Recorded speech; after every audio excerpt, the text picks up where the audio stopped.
दूसरा कुरिन्थियों अध्याय 5 वचन 17 आयत को पढ़िए हमारे साथ। देखो वहां क्या लिखा है, हम आपके लिए पढ़ेंगे उसे।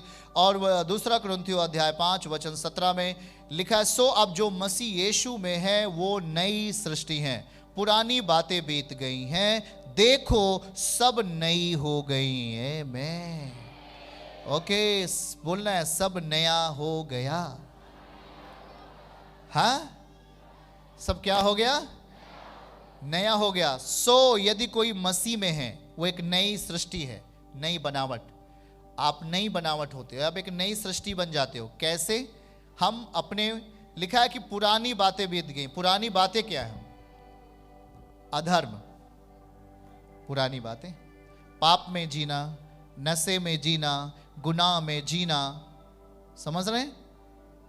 ये क्या है? पुरानी बातें। कि पुरानी बातें बीत गई हैं। पुरानी आखिर कौन सी बातें? हमारे जीवन के अधर्म। क्या चीज? मैला वस्त्र पहना था यहोशू, ये पुरानी बातें, हाँ या ना? ये पुरानी बातें हैं, उसका पुराना जीवन है उसका। पर जब वो परमेश्वर के सामने, परमेश्वर के दूत के सामने खड़ा होता है, तो वहां पर उस पुराने जीवन में उसका विरोध कौन कर रहा था? बोलना पड़ेगा। पुराने जीवन का विरोध कौन कर रहा था? आपको समझ में आ रहा है कि नहीं? समझ में आ रहा है? पुराने जीवन का विरोध कौन कर रहा था? कैसे कपड़ा पहना था? गंदा कपड़ा पहना था। कौन खड़ा था दाहिने साइड? बातों को समझ रहे कि नहीं? वैसे जब हमारा पुराना जीवन होता है, हमारा विरोध कौन करता है? पुराना जीवन का मतलब पाप का जीवन, गुनाह का जीवन, नफरत का जीवन, अहंकार का जीवन, घमंड का जीवन। तो विरोध कौन करेगा? आप भूल जाओ कि परमेश्वर आपके साथ है। आपका विरोध करने के लिए एक पहले से वहां खड़ा है। इसीलिए यह दर्शन भी समझाया जा रहा है आपको ना, कि जब कोई नफरत में होता है, गुनाह में होता है, पाप में होता है, उस टाइम में उसका विरोध कौन करेगा? तो आप बोलोगे भैया हम वो काम करने के लिए जा रहे थे, हमारा काम ही नहीं हुआ। क्यों नहीं काम हुआ? कि आप नई सृष्टि के मॉडल है क्या? नहीं जी, अभी तो वही चलता है, अभी वही चलता है। तो अभी वही चलता है तो वही रहेगा भी, पुराना वाला। बगल खड़ा है यहोशू, परमेश्वर के सामने तो खड़ा है, परमेश्वर के दूत के सामने, लेकिन परमेश्वर यहोशू के दाहिने साइड कौन खड़ा है? तो अपेक्षा रखोगे कुछ आशीष पाने की? वहां कुछ नहीं मिलेगा। प्रभु का वचन कहता है, सो जो मसीह में वो एक नई सृष्टि है, पुरानी बातें कहां बीती हैं? गई कहां पुरानी बातें? अभी भी आप में गाली गलौज होता है, अभी भी आप में पाप का काम होता है, अभी भी आप में, आपके जिंदगी में कोई पवित्रता ही नहीं है। इस रास्ते पर कौन खड़ा होगा? अशुद्धता के रास्ते पर अशुद्धता का बल खड़ा होगा, पाप के रास्ते पर पाप का बल ही खड़ा होगा, अधर्म के मार्ग पर अधर्म का बल ही खड़ा होगा। वहां पर शांति का बल नहीं होगा, वहां पर आशीषों का कोई रास्ता नहीं होगा। पर वहां देखना है जरा ध्यान से कि यहोशू का सामना कौन कर रहा है? शैतान। क्यों? क्योंकि यहोशू कौन सा वस्त्र पहना है? बोल के बताओ। हाँ, मैला वस्त्र पहना है। तो कौन विरोध करेगा? मैला वस्त्र का मतलब है पुराना जीवन। और इसीलिए जब वो परमेश्वर के दूत के सामने खड़ा होता है, तो परमेश्वर इसको कहता है, इसके मैले वस्त्र उतार दो। क्यों उतार दें? क्योंकि अब हम परमेश्वर के सामने खड़े हैं। प्रभु कहेगा तेरे मैले वस्त्र क्या करेगा? वो हमारे मैले वस्त्रों को वो उतार देगा। अब कहेगा इसे सुंदर वस्त्र पहना दे और सुंदर पगड़ी पहना दे। जब तक आप मैले वस्त्र में जिंदगी जियोगे, आपको लोग मारते रहेंगे, इतना सोच लेना। तमाम चीजें आप में ऐसे होंगी जिससे आप टूटते हुए जाओगे और कोई रास्ता खुलेगा ही नहीं। घर बनाना है जी, 5 साल से प्रयास कर रहे हैं, पैसा आता है, पता नहीं क्या हो जाता है। हमारे लक्ष्य नहीं पूरे हो रहे, हमारे दर्शन नहीं पूरे हो रहे, हमारी बातें नहीं पूरी हो रही हैं। हम तो चाहते हैं कि हमारे लिए घर बन जाए, हमारे लिए कुछ आशीषें आ जाए, हमारे जीवन के लिए कुछ गवाहियां हो, पर वो चीज नहीं हो पा रहा है। आपने वचन नहीं समझा। याद रखो कि आज शैतान विरोध कर रहा है यहोशू का, क्योंकि यहोशू मैला वस्त्र पहना हुआ है।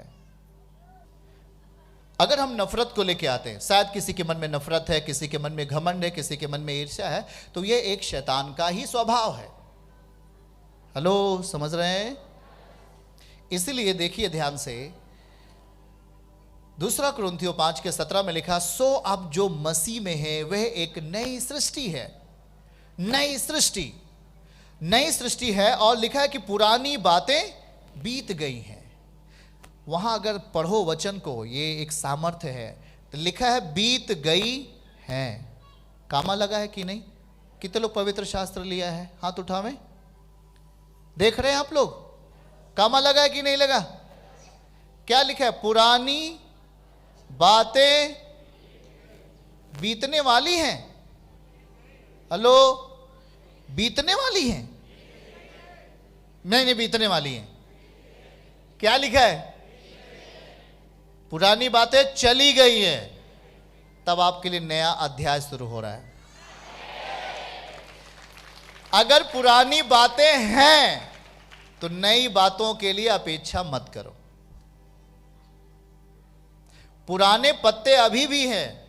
बसंत ऋतु आने के बाद भी पेड़ में पुराने पत्ते हैं। वो डाली अपेक्षा ना करे कि उसमें फल आएगा। हेलो, बातों को समझ रहे कि नहीं?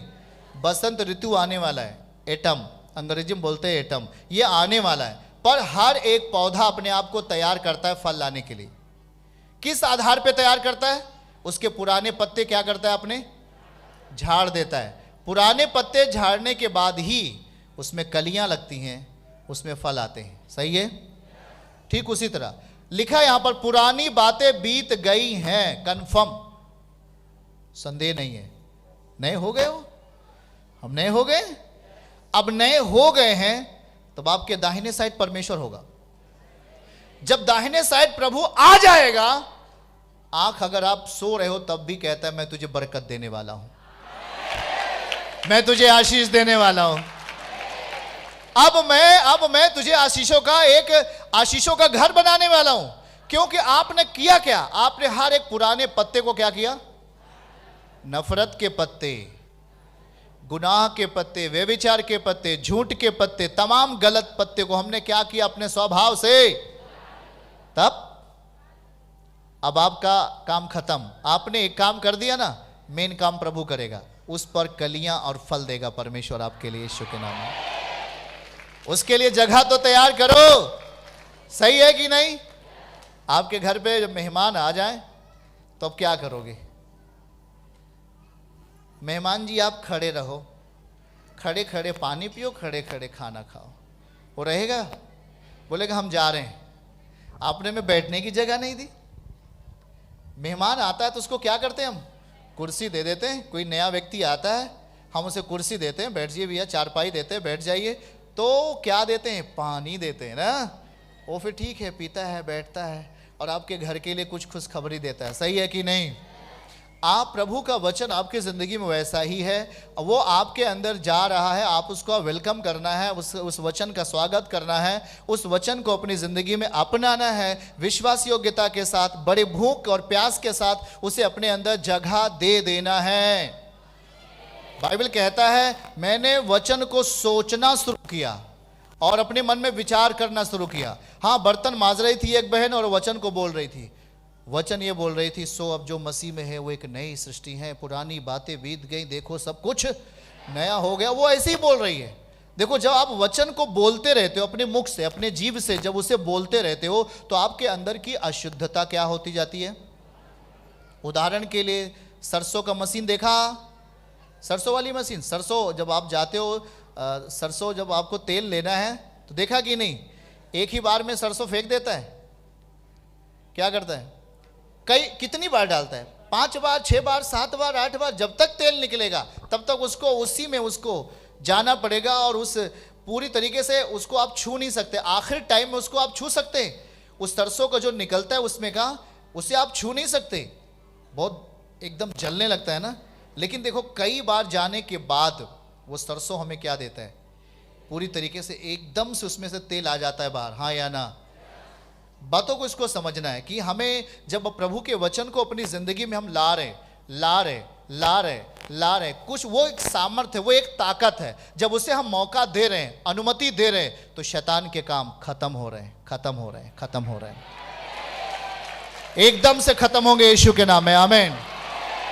मतलब फल में आप रहोगे। देखिए, कोई एक ही बार में आजाद नहीं हो जाता। यहां आजादी हमारे हाथों में नहीं है। बात याद रखना, आजादी या छुटकारा हम नहीं देते, पर परमेश्वर का वचन देता है। हम आप सबसे अलग हैं। हमारा छुटकारा वचन से है। हमारा जो जीवन है वो वचन में छुपा हुआ है। हमारी समृद्धि कहां छुपी हुई है? वचन में सब कुछ है, आमीन। और इसीलिए हम उस वचन को अपनी जिंदगी में जगह देते हैं और अनुमति देते हैं। बगैर पवित्रताई के ये वचन आपकी जिंदगी में काम नहीं करेगा। माफी तो मिल जाएगी, लेकिन यदि आपने अपने कैरेक्टर को पवित्रताई में नहीं बनाया, ये आपके लिए काम नहीं करेगा।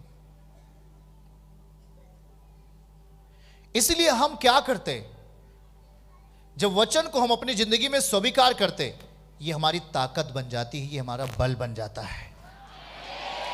चर्च की सभी प्रार्थनाओं को और परमेश्वर के दास के द्वारा टीचिंग सुनने के लिए और अपडेट्स को जानने के लिए हमारे इस चैनल को सब्सक्राइब करें और साथ में बेल आइकन को जरूर दबाएं, ताकि जब भी लाइव प्रार्थना हो तो सबसे पहले आप देख सकें।